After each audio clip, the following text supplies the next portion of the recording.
Bismillahirrahmanirrahim. Dear students, welcome to the video session of Canto Publisher. Students, today we will learn Mathematics 6, Chapter 2, Lecture number 7. For this purpose, you must have these three books: textbook for grade 6, resource pack and summer pack. हम main content text book में से use करेंगे, जबकि resource pack आपके parents और teachers की guidance के लिए है। इसमें कंप्लीट मेथोडोलॉजी दी गई है कि किस तरह उन्होंने आपको टीच करना है। समर पैक में से आपने वो काम कंप्लीट करना है जो आपके करंट लेक्चर से रेलेवेंट है। तो चलें जरा बुक की तरफ। यूनिट 2 होल नंबर्स के बारे में है। इसमें topic 2.1 natural and whole numbers के ऊपर है। Topic 2.2 addition and subtraction of whole numbers पे है। 2.3 multiplication and division of whole numbers पे है, जबकि 2.4 मल्टीप्लिकेशन एंड एडिशन और सब्ट्रैक्शन ऑफ होल नंबर्स के ऊपर है। तो स्टूडेंट्स अब आ जाएं आज के टॉपिक की तरफ। हमारा आज का टॉपिक भी प्रीवियस वाला ही है, उसी को हम लोग कंटिन्यू करेंगे, multiplication and division of whole numbers. इसमें 2 एसएलओज हैं जो हम लोग डिस्कस करेंगे। एसएलओ का मतलब होता है student learning outcomes. First SLO देखें, verify commutative and associative law under multiplication of whole numbers. हमने जब एडिशन कर रहे थे तो ये दोनों लॉज पढ़े थे। अब है next, recognise one as multiplicative identity. तो स्टूडेंट्स अब आ जाएं बुक की तरफ, पेज नंबर 30 के ऊपर। Commutative law of whole numbers with respect to multiplication. Students यहां पर डिस्कशन करने से पहले बोर्ड की तरफ चले, वहां पर बताता हूं मैं डिटेल के साथ कि कॉम्यूटेटिव एसोसिएटिव लॉ क्या है और आइडेंटिटी क्या है। स्टूडेंट्स अभी हम लोग बुक में डिफरेंट लॉज के बारे में डिस्कस कर रहे थे। ये बिल्कुल उसी तरह लॉज हैं जिस तरह हम लोगों ने स्टडी किया था। Commutative law with respect to addition and associative law with respect to addition, and then हम लोगों ने देखा था कि हमारे पास एडिटिव आइडेंटिटी क्या है। अभी हम लोग अंडर मल्टीप्लिकेशन इन्हीं लॉज को चेक करेंगे। देखें जरा कि कॉम्यूटेटिव लॉ क्या है। कॉम्यूटेटिव लॉ जो था, एक हम देखेंगे कॉम्यूटेटिव लॉ, एंड सेकंड जो है हमारे पास होगा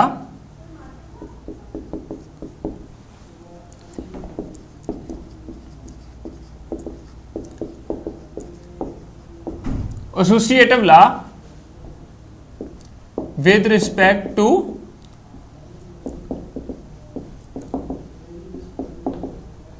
मल्टीप्लिकेशन। यहां पर विद रिस्पेक्ट टू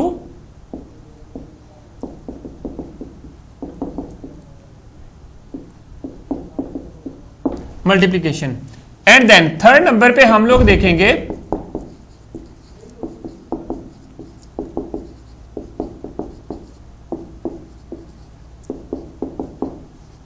आइडेंटिटी।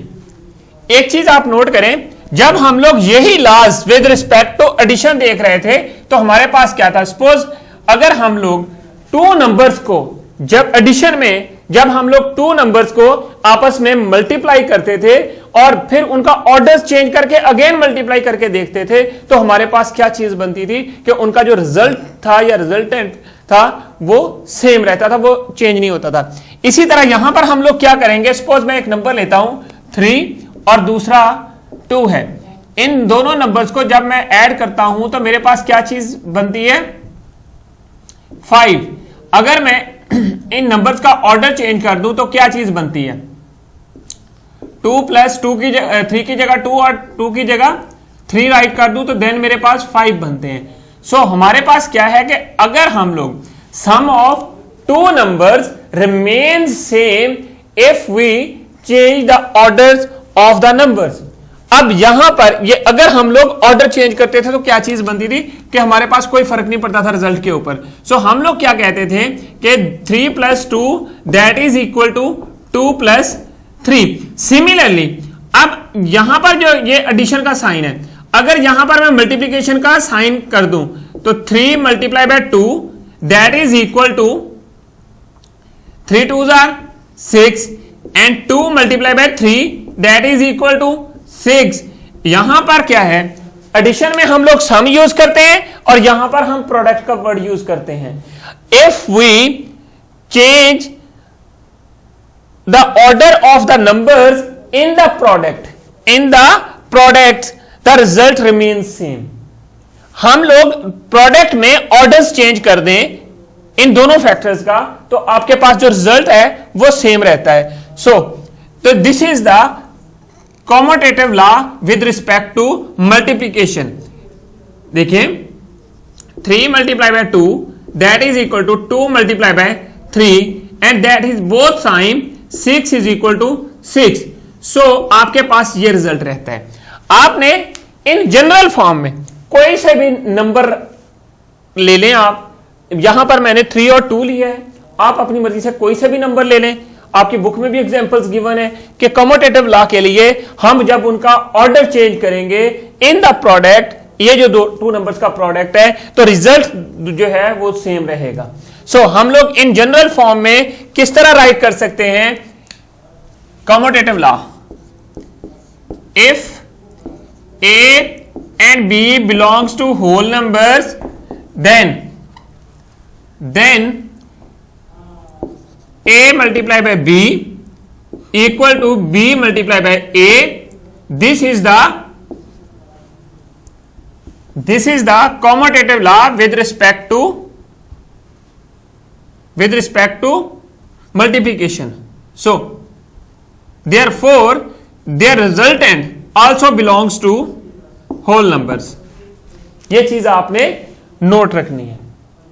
अगर हमारे पास A and B, A B का मतलब है कोई से भी two numbers mean whole numbers आपने लेने हैं। ये वेरी कर रहे हैं, A भी वेरी कर रहा है, B भी, कोई से भी नंबर्स हो सकते हैं। सो हमारे पास जो रिजल्ट आएगा अगर उनके हम लोग ऑर्डर्स चेंज करें तो हमारे पास रिजल्ट सेम रहेगा। तो इसी तरह फॉर एसोसिएटिव लॉ में कोई से भी 3 नंबर्स लेते हैं हम लोग। यहां पर 2 + 3 + 4 है, मीन्स के हमने एसोसिएटिव लॉ जब विद रिस्पेक्ट टू एडिशन किया था उसमें क्या चीज देखी थी? उसमें यह चीज देखी थी कि हम लोग पहले कोई भी 2 नंबर्स जो गिवन है उनका सम लें और फिर उनका जो रिजल्ट है नेक्स्ट नंबर जो थर्ड है उसमें ऐड करें, तो आपके पास वो किसके इक्वल होता है कि हम जो है जो फर्स्ट नंबर है उसको ऐड करें सम ऑफ अदर 2 नंबर्स के, तो हमारे पास रिजल्ट्स जो है वो सेम रहेंगे। कैसे?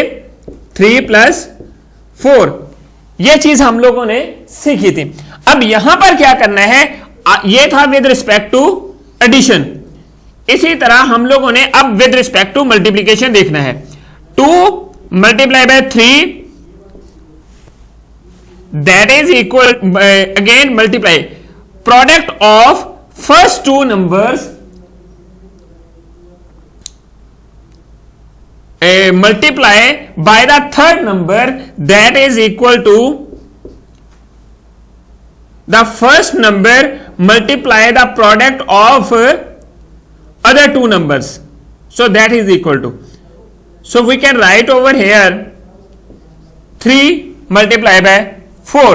Your answer will be same both time when you multiply this one. 3 2s are 6, 6 is your result, you multiply with 4, so your answer will be 6 multiply by 4 is 24. So similarly 2 multiply by 3 2s are 4 3s are 12. So again multiply 2 multiply by 12 that is equal to 24. So 24 equal to 24, the results remain same. So it means we conclude from here that if we multiply first 2 numbers and their result by an other number that is equal to the multiplication of first number by the result of the product of other two numbers. So in general form हम कैसे right करेंगे इसी को, ये associative law है। Associative law को किस तरह राइट करेंगे? If A B C does belongs to W, then W means set of whole numbers. So अब यहां पर क्या चीज देखनी है? A मल्टीप्लाई बाय B, इन दोनों का जो प्रोडक्ट है थर्ड नंबर के साथ लें, C के साथ, that will be equal to A multiply by B multiply by C. This is your result. तो स्टूडेंट्स ये चीज आपने नोट रखनी है कि ये जो इनका रिजल्ट जो आएगा वो भी बिलोंग करेगा होल नंबर्स को। तो अब इसी तरह ये इन जनरल फॉर्म में इसकी है एसोसिएटिव लॉ की और ये कम्यूटेटिव लॉ की है। अब इसी तरह मल्टीप्लिकेटिव आइडेंटिटी क्या है? आपके पास एडिशन में आइडेंटिटी क्या थी? एडिशन में आइडेंटिटी ये थी कि आप किसी ऐसे नंबर को चूज करते हैं कि आप जो है अगर उसको हम गिवन नंबर में ऐड करें तो आपका रिजल्ट जो है आंसर रिमेन्स वही नंबर आ जाए, सेम रहे। सपोज हम लोग क्या करते थे, आपके पास था 3 और इसमें ऐड करते थे कोई ऐसा नंबर के रिजल्ट जो है वो आपके पास 3 अगेन आए, वो आपने होल नंबर चूज करना होता था, वो 0 था और 0 वाज द एडिटिव आइडेंटिटी। अब यहां पर आपने एक ऐसा नंबर चूज करना है कि अगर हम लोग उसको मल्टीप्लाई करें 3 के साथ तो वो हमारा पास जो रिजल्ट आए वो 3 ही रहे, तो वो कौन सा नंबर होगा? अगर मैं इसको 1 के साथ मल्टीप्लाई करता हूं तो मेरे पास 3 को अगर मैंने 1 के साथ मल्टीप्लाई किया तो मेरे पास क्या चीज आई? 3 multiply by 1 that is equal to 3 multiply by 0 के साथ मल्टीप्लाई किया तो मेरे पास क्या चीज आई? 0। 3 multiply by 1 that is equal to 3। 3 multiply by 2 that is equal to 6। 3 multiply by 4 that is equal to 12। कोई सा भी हम लोग नंबर चूज करते हैं और उसको मल्टीप्लाई करें तो वो सिर्फ एक नंबर के साथ ऐसा होता है कि जब उसके साथ 3 को मल्टीप्लाई करते हैं तो वो रिजल्ट 3 ही आता है, वो नंबर 1 है। अगर 1 को किसी भी नंबर के साथ मल्टीप्लाई करेंगे तो आंसर अगेन वही नंबर आ जाएगा। तो इट मींस जो 1 है हमारे पास मल्टीप्लिकेटिव आइडेंटिटी है। Here in general form we can write if A belongs to any whole numbers and a smallest non-zero whole number 1 also belongs to whole number, then A multiplied by 1 equal to 1 multiplied by A that is equal to A. So 1 is the multiplicative identity and again A जो है वो belongs to W. So 1 is multiplicative identity.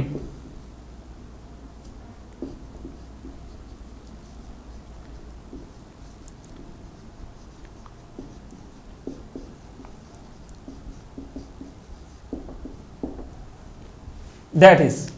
तो students ये चीजें आपने याद रखनी है। कम्यूटेटिव लॉ के लिए क्या है, एसोसिएटिव लॉ के लिए क्या है और फिर आइडेंटिटी के लिए क्या चीज है जो आपने याद रखनी है। अब आपने क्या ये जो थी ये काउंटर एग्जांपल्स थी कि हम ये किस तरह चीजें मर गई। मैंने यहां पर 2 और 3 नंबर लिया था और फिर 1 नंबर लिया था। आप 1 हमारे पास सेम रहेगा क्योंकि ये मल्टीप्लिकेटिव आइडेंटिटी है, बाकी आप अपनी मर्जी से कोई से भी नंबर चेंज करके सॉल्व देख सकते हैं तो आपके पास ये रिजल्ट बन जाएंगे। Students now come to the book. हम वहां पर चलकर एक्सरसाइज के क्वेश्चन और बुक से एग्जांपल्स करते हैं। स्टूडेंट्स, जैसा कि अभी आपने बोर्ड पे देखा कि अगर हम लोग कोई भी टू नंबर्स लें और उनका ऑर्डर चेंज कर दें व्हाइल मल्टीप्लाइंग, तो उनका रिजल्ट जो है वो सेम होता है। तो उसका मतलब ये होता है कि वो कम्यूटेटिव लॉ को होल्ड करते हैं या सेटिस्फाई करते हैं। सपोज हमने क्या किया था, 2 मल्टीप्लाई बाय 3 किया तो 6 आ गया, और अगर 3 मल्टीप्लाई बाय 2 करूं तो फिर 6 आता है। So 2 multiply by 3 is equal to 3 multiply by 2। This is the commutative law. When we change the order of these numbers, in the product, the result remains same. So, in general form में क्या था, A cross B equal to B cross A. That is the commutative law. अब ये आपने example करनी है, example 14, ये बिल्कुल वैसे ही है जिस तरह आपने बोर्ड पे एग्जाम्पल की थी। आपने क्या करना है, प्रूव करना है commutative law with respect to multiplication. अब मल्टीप्लिकेशन में लॉ क्या है आपके पास, ए की वैल्यू क्या है 855, बी की वैल्यू 555, एंड देन लॉ क्या है, ये वाला लॉ आपको पता है। आपने लेफ्ट हैंड साइड ले लेनी है, उसको मल्टीप्लाई करना है तो ये रिजल्ट आया। राइट हैंड साइड ली, उसको मल्टीप्लाई किया तो आपके पास ये रिजल्ट आया। दोनों दफा left hand side equal to right hand side है। So A cross B equal to B cross A cross or multiplication, यहां पर A multiply by B equal to B multiply by A। This is your commutative law of multiplication. तो students, अब आ जाए associative law की तरफ। Associative law में क्या करते हैं, हम लोग 3 नंबर्स लेते हैं, और ये बिल्कुल वैसे ही है जिस तरह मैंने आपको बोर्ड पे बताया था। ये जनरल फॉर्म है इसकी कि अगर हम लोग अगेन इनका ऑर्डर चेंज करें तो आपके पास रिजल्ट जो है वो रिमेन सेम होते हैं। अब नेक्स्ट एग्जांपल नंबर 15 देखें। ए है, ए की वैल्यू, बी की वैल्यू और सी की वैल्यू गिवन है। Then prove that associative law. Similarly हम लोग क्या करेंगे, ये हमारे पास एसोसिएटिव लॉ है और ये आपके पास वैल्यूज गिवन है। हमने क्या करना है, पहले लेफ्ट हैंड साइड ले लेनी है और उसको पहले आपने ब्रैकेट्स के अंदर जो नंबर्स हैं उनको मल्टीप्लाई करना है, एंड देन वो कौन से हैं, 320 मल्टीप्लाई बाय 150, इन दोनों को मल्टीप्लाई किया तो आपके पास 48,000 बना। 48,000 को हम लोगों ने फिर बाहर वाले नंबर के साथ मल्टीप्लाई कर दिया तो वो 100 है, उसके साथ मल्टीप्लाई किया तो आपके पास 4,800,000 बन गया। सिमिलरली आपने राइट हैंड साइड लेनी है और उसको मल्टीप्लाई करना है तो आपके पास ये चीज बन गई। So left hand side equal to right hand side, hence proved A multiply by B, then brackets and then multiply by C equal to A multiply by B then C। तो आपके पास ये रिजल्ट आ गया। सो आपके पास associative law भी prove हो गया। अब आ जाए आइडेंटिटी की तरफ। हम लोग क्या करते थे, मल्टीप्लिकेटिव आइडेंटिटी क्या है, ये वही जिस तरह मैंने आपको बोर्ड पे बताया था कि ऐसा नंबर होता है जिसको मल्टीप्लाई करने से गिवन नंबर के साथ उसके रिजल्ट पर कोई फर्क ना पड़े, तो वो जो नंबर होता है उसको हम लोग मल्टीप्लिकेटिव आइडेंटिटी कहते हैं। देखें, there is a number 1 in whole number such that for any whole numbers A, किसी भी नंबर के साथ इसको मल्टीप्लाई करें तो आपके पास रिजल्ट पे कोई फर्क ना पड़े, अगेन आंसर वही आ जाए। तो हमारे पास क्या है, ये लार्जेस्ट नंबर होता है। मींस अगर 0 को किसी नंबर के साथ मल्टीप्लाई करें तो आंसर 0 हो जाएगा, रिजल्ट में फर्क आ जाएगा। अब हम लोगों ने 1 के साथ मल्टीप्लाई किया तो रिजल्ट में फर्क नहीं आता, इस वजह से जो रिजल्ट है 1 वो सेम नंबर आ जाता है। इस वजह से जो 1 है वो मल्टीप्लिकेटिव आइडेंटिटी है। The element 1 is called the multiplicative identity whenever we multiply 1 with any whole number, the whole number remains the same, always same रहता है। तो इसको हम लोग मल्टीप्लिकेटिव आइडेंटिटी कहते हैं। एक चीज आपने और याद रखनी है कि आप जब भी कोई आपके पास होल नंबर गिवन है उसको उसी के रेसिप्रोकल के साथ मल्टीप्लाई करें, जो मल्टीप्लाई करने से जो आंसर आएगा वो आइडेंटिटी नंबर होगा, वो 1 होगा। अब देखें, या 1 के साथ इसको डिवाइड किया तो आपके पास है अगेन A ही आया। अब ये कुछ प्रॉपर्टीज हैं जो आपने याद रखनी है। Any number divided by 1 is equal to the number itself. अगर हम किसी नंबर को 1 के ऊपर डिवाइड करें तो रिजल्ट अगेन सेम आता है। If a is any whole number then a divided by 1 is equal to a, for example 3 divided by 1 is 3। Any non zero number divided by itself is equal to 1 means के 3 है तो 3 को 3 पे divide किया या multiply किया 1/3 के ऊपर तो 3/3 आ गया, तो आपके पास क्या आंसर आया 1। सो आइडेंटिटी बना देता है। ये चीज मैंने आपको बोर्ड पे भी बताई थी। 0 divides by any non zero number is 0 for any a is not equal to 0। जो a जो है वो इक्वल टू 0 नहीं होगा, तो बाकी जब हम लोग किसी भी नंबर को 0 के साथ मल्टीप्लाई करेंगे तो रिजल्ट रिमेन्स 0 होता है। तो स्टूडेंट्स अब आ जाएं एक्सरसाइज की तरफ। एक्सरसाइज 2C देखें, क्वेश्चन नंबर 4। इसमें आपने प्रूव करना है commutative law under multiplication for the pair of the following whole numbers given numbers. ये जो गिवन नंबर्स हैं इन सब के लिए आपने कम्यूटेटिव लॉ को प्रूव करना है। क्वेश्चन 5 में आपने एसोसिएटिव लॉ को प्रूव करना है, क्योंकि यहां पर 3 नंबर्स हैं हर पार्ट के अंदर, और आपको एसोसिएटिव लॉ का भी पता है और कम्यूटेटिव लॉ का भी पता है। कम्यूटेटिव क्या है? A B equal to B A, between जो है मल्टीप्लीकेशन का साइन लगा दें। और एसोसिएटिव लॉ क्या है? A B C equal to A B into C, ये आपके पास एसोसिएटिव लॉ है। सो आपने ये प्रूव करने हैं यूजिंग दीज गिवन एग्जांपल्स और क्वेश्चंस। तो स्टूडेंट्स अब आ जाए समर पैक की तरफ। पेज 21 के ऊपर है question 1, prove the commutative law for the following.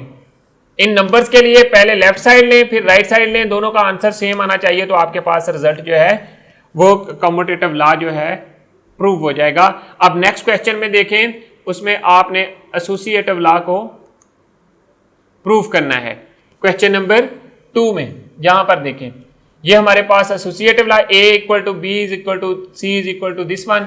So left hand side associative law क्या होता है आपको पता है विद रिस्पेक्ट टू मल्टीप्लिकेशन, अभी आपने ड्यूरिंग द लेक्चर सीखा था। तो स्टूडेंट्स इसी तरह ये काम कंप्लीट करना है अपने समर पैक के ऊपर, और कंप्लीट करने के बाद आपने अपने टीचर को चेक होने के लिए भेजना है। स्टूडेंट्स आज हमने क्या पढ़ा, क्या सीखा, चलें जरा हम रिवाइज करते हैं। हमारा आज का टॉपिक था multiplication and division of whole numbers, जिसमें हमने 2 SLOs डिस्कस किए। हमने वेरीफाई किया कम्यूटेटिव एंड एसोसिएटिव लॉज को under multiplication and then recognise one as the multiplicative identity, ये हमने रिकॉग्नाइज किया। तो students I hope you understand today's lecture. फिर भी ड्यूरिंग द लेक्चर अगर किसी चीज की आपको नहीं समझ आई, your questions and suggestions please write us at mathematics@cantabpublisher.com। Thank you very much. Inshallah, we'll see in our next class with new lesson. Allah Hafiz.